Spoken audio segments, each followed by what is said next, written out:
एकचत्वारिंशः सर्गः।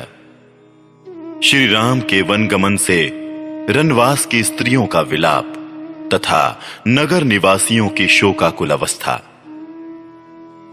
पुरुष सिंह श्री राम ने माताओं सहित पिता के लिए दूर से ही हाथ जोड़ रखे थे। उसी अवस्था में जब वे रथ द्वारा नगर से बाहर निकलने लगे, उस समय रनवास की रानियों में बड़ा हाहाकार मच गया।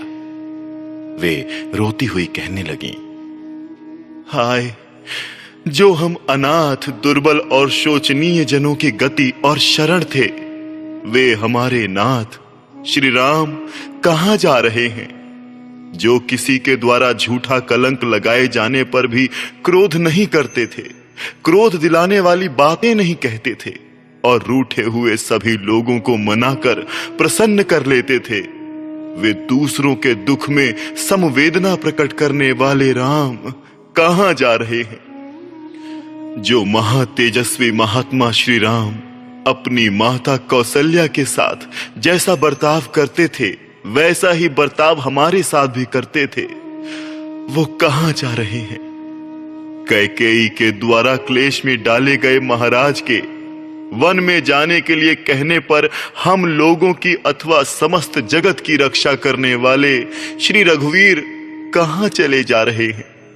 अहो, ये राजा बड़े बुद्धिमान हैं, जो कि जीव जगत के आश्रयभूत धर्म परायण सत्यव्रती श्री राम को वनवास के लिए देश निकाला दे रहे हैं। इस प्रकार वो सब की सब रानियां बछड़ों से बिछड़ी हुई गौओं की तरह दुख से आर्त होकर रोने और उच्च स्वर में क्रंदन करने लगी।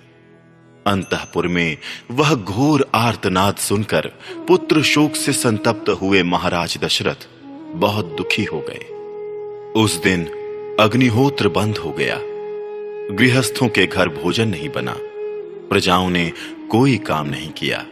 सूर्यदेव अस्तांचल को चले गए, हाथियों ने मुंह में लिया हुआ चारा छोड़ दिया, गौओं ने बछड़ों को दूध नहीं पिलाया और पहले पहल पुत्र को जन्म देकर भी कोई माता प्रसन्न नहीं हुई। त्रिशंकु, मंगल, गुरु, बुध तथा अन्य समस्त ग्रह शुक्र, शनि आदि रात में वक्र गति से चंद्रमा के पास पहुंचकर दारुण होकर स्थित हो गए। नक्षत्रों की कांति फीकी पड़ गई और ग्रह निस्तेज हो गए।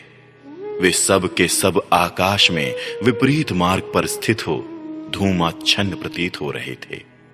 आकाश में छाई हुई मेघमाला वायु के वेग से उमड़े हुए समुद्र के समान प्रतीत होती थी।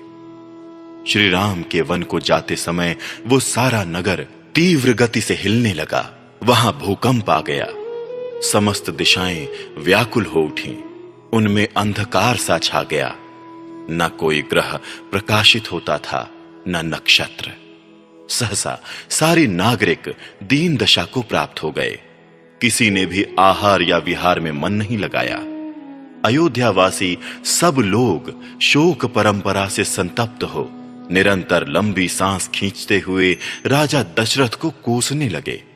सड़क पर निकला हुआ कोई भी मनुष्य प्रसन्न नहीं दिखाई देता था। सबका मुख आंसुओं से भीगा हुआ था और सभी शोकमग्न हो रहे थे। शीतल वायु नहीं चलती थी, चंद्रमा सौम्य नहीं दिखाई देता था, सूर्य भी जगत को उचित मात्रा में ताप या प्रकाश नहीं दे रहा था। सारा संसार ही व्याकुल हो उठा था। बालक मां बाप को भूल गए, पतियों को स्त्रियों की याद नहीं आती थी और भाई भाई का स्मरण नहीं करते थे।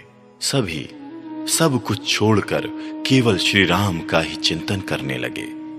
जो श्री राम के मित्र थे, वे सब तो और भी अपनी सुध-बुध खो बैठे थे। शोक के भार से आक्रांत होने के कारण वे रात में सोए तक नहीं। इस प्रकार सारी अयोध्यापुरी श्री राम से रहित होकर भय और शोक से प्रज्वलित सी होकर उसी प्रकार घोर हलचल में पड़ गई, जैसे देवराज इंद्र से रहित हुई मेरु पर्वत सहित समस्त पृथ्वी डगमगाने लगती है। हाथी, घोड़े और सैनिकों सहित उस नगरी में भयंकर आर्तनाद होने लगा। इस प्रकार श्री वाल्मीकि निर्मित आर्ष रामायण आदि काव्य के अयोध्या कांड में 41वां सर्ग पूरा हुआ।